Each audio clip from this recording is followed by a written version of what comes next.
super happy to be here. So let me take you back to the time when I was preparing for my final exams at upper secondary school with my friend. We had very different ways of getting ready because my friend, she was like studying and hustling from morning till night. She literally carried her dictionary with her to learn every single word in it. And I, on the other hand, I felt almost lazy compared to her because I only studied the books that we got from the school, and my approach was more strategic and focused, even though like I probably just was more lazier than her. And you might think that she, with all that effort, would get a higher grade, but I actually ended up getting a higher grade than her. And that was the first time I realized that success doesn't always come from working harder. It also comes sometimes from choosing where to focus and spend your energy.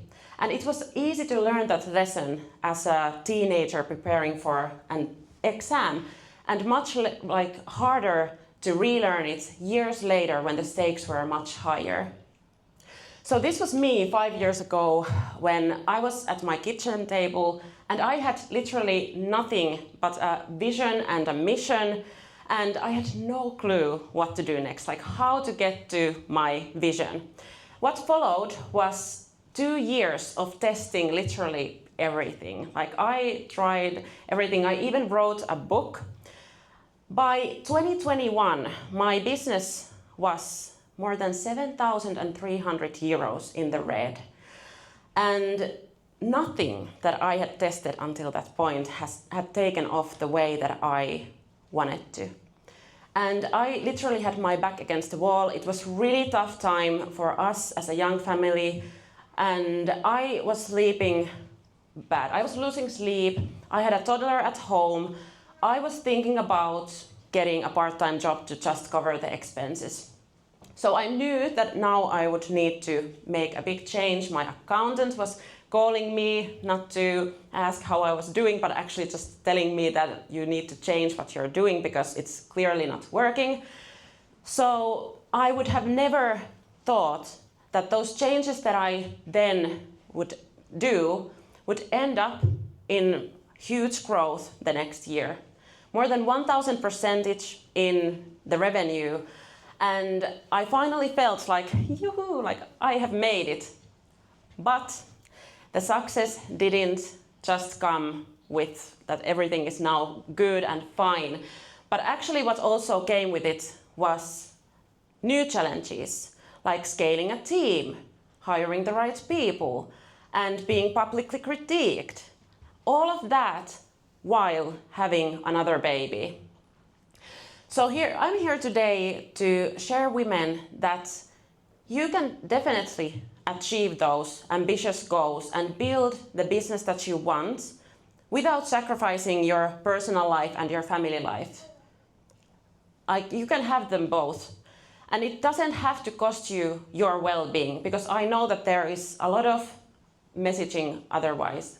And hustle alone won't take you where you want to go. Because the real breakthroughs that have happened also in my own journey has come from working differently and not just harder.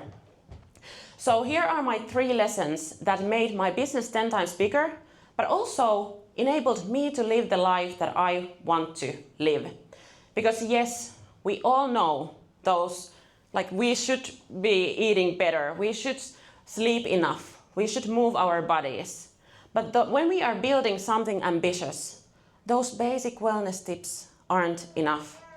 What you really need is strategies that protect your energy and sharpen your focus and let you go after those big ambitious goals without burnout. So my lesson number 1 is bigger goals are actually easier to achieve. The first time I heard the phrase 10x is easier than 2x, I thought that there's no way, because of course bigger goals mean more stress, more sacrifice, more chance of burnout.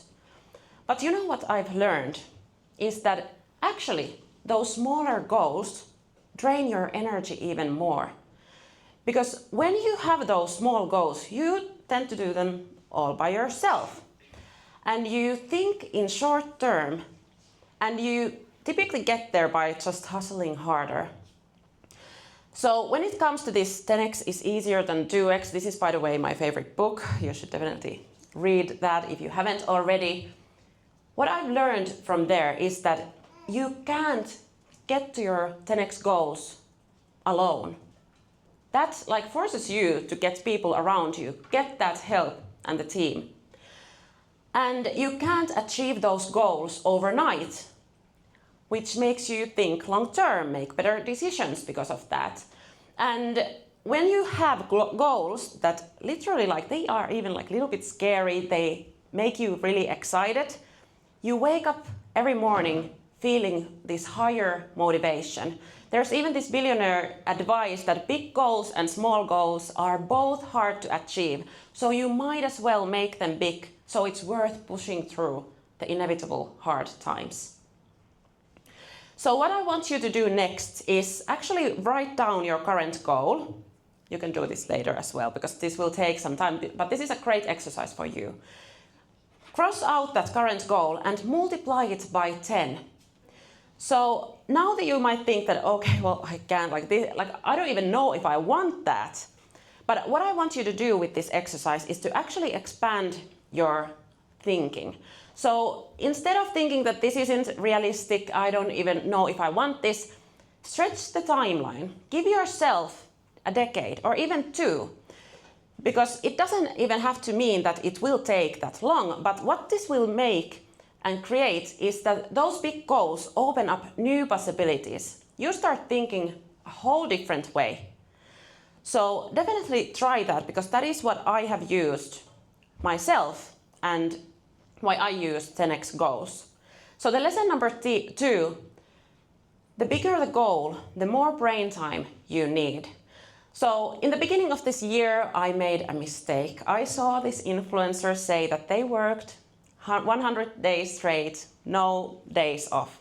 And I thought that maybe that is what I need, because I now want to like take my business to the next level, scale this year. But what ended up happening after like a couple of weeks, like 3 weeks maybe, the result was that my brain shut down.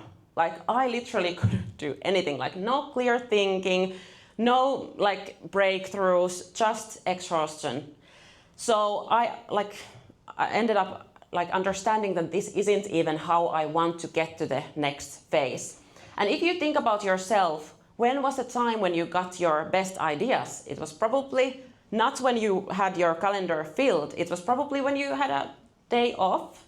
Maybe you were just walking in the nature, not doing anything, or you were on holiday. So well-being is not just eating healthy or exercising.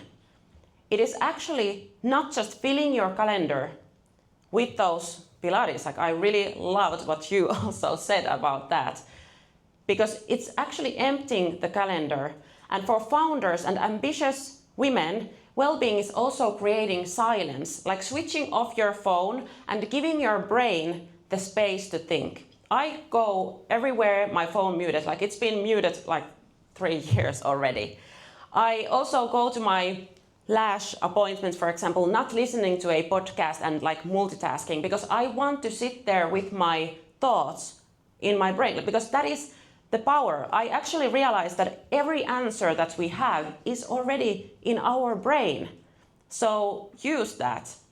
If you think about athletes, what they do, they have training days, then they have competition days. They don't do that same thing in the same day. And then the third day that they have is rest day. So what I would say to you is that don't neglect or don't feel guilty about taking those rest days, those 100% free days to do something totally different. What I would actually advise you to do, and what has worked for me, is blocking different type of days, so that you would have a full day of just creating and building, like being there, maybe meeting internally with your team and just like creating whatever you need to create. Then other time blocks or even other days to just show up, like time to show up. It could be pitching to an investor, like being a speaker or like hosting a webinar or like doing a sales presentation, whatever. And then the third time block. And what I would guide is like full 24 hours of recharging. Not even thinking about the business, not even talking about it, not even listening to those inspiring business podcasts, like literally giving yourself the time to do something totally different. That is what I have done now to get to this positive stage of scaling a business. So the lesson number 3, how you measure your success matters.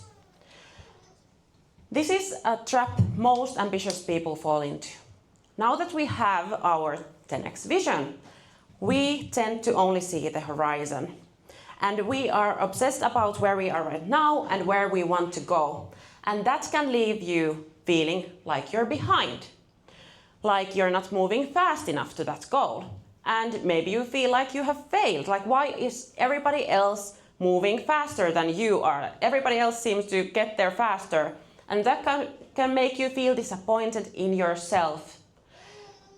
And that can even lead to imposter syndrome, like who are you to think, or who am I to think that I could get to my 10x goal? Like, what am I even thinking? That can lead to all of these negative feelings, including frustration.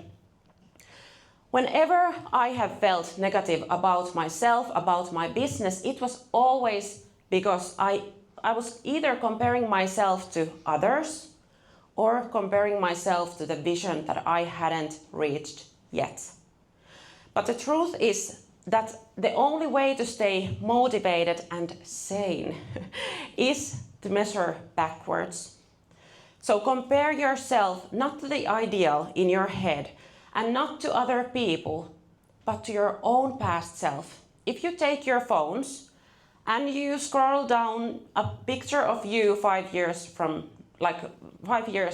today, I bet that you will feel proud of yourself, like that you are here. You will remember all those achievements that you have reached until now, and that will make you feel optimistic about the future, because you see that if I've already achieved all of these things, why wouldn't I achieve also my next goals?